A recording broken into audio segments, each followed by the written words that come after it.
The photographic eye is an expression familiar to many photographers, the ability to see a view or subject photographically, its meaning not always correctly appreciated.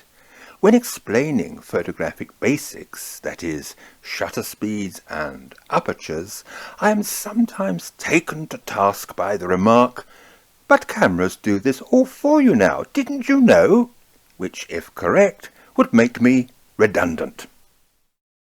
The camera smartphone does not help to dispel this belief. Yes, the quality is amazing, but I only use it for Facebook because photography is much more than pointing a camera or a smartphone in the right direction. What the eye can see and the brain interprets is not always matched by any camera at the press of a button, even one costing thousands of pounds. Here is one example. Despite the advancements in camera technology, the digital sensor and processor cannot handle extremes of contrast.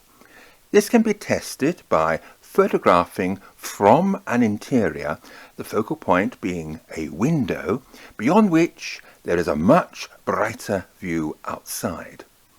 With point and shoot, it is likely that the interior will either be underexposed or the view through the window overexposed. And if the sun is shining, both will be incorrectly exposed because contrast has now greatly increased. As yet, camera technology cannot handle these extremes, which the eye and brain can.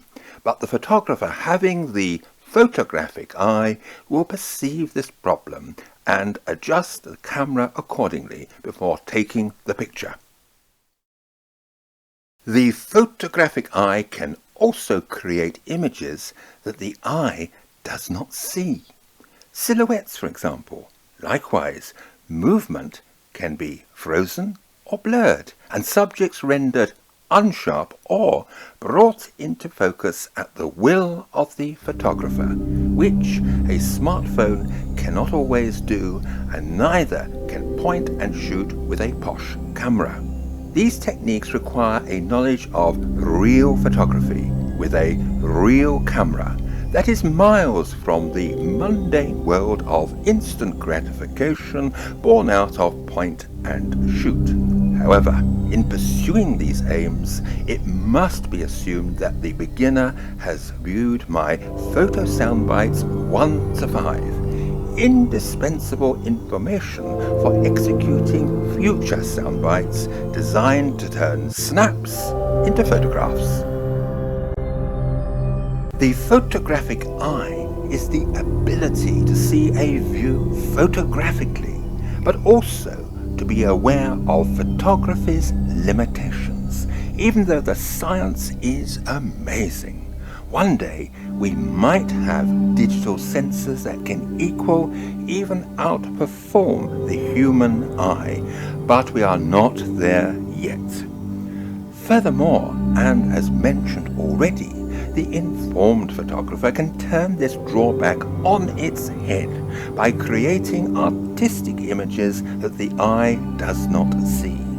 These will be discussed, but it will be something that cannot be learnt overnight, in a weekend, or a whole month, as success is governed by experience, a craft that can be explained but not taught. This is up to the individual, and like other creative paths, music, painting, and the written word, the more time you are prepared to give photography, the more it will give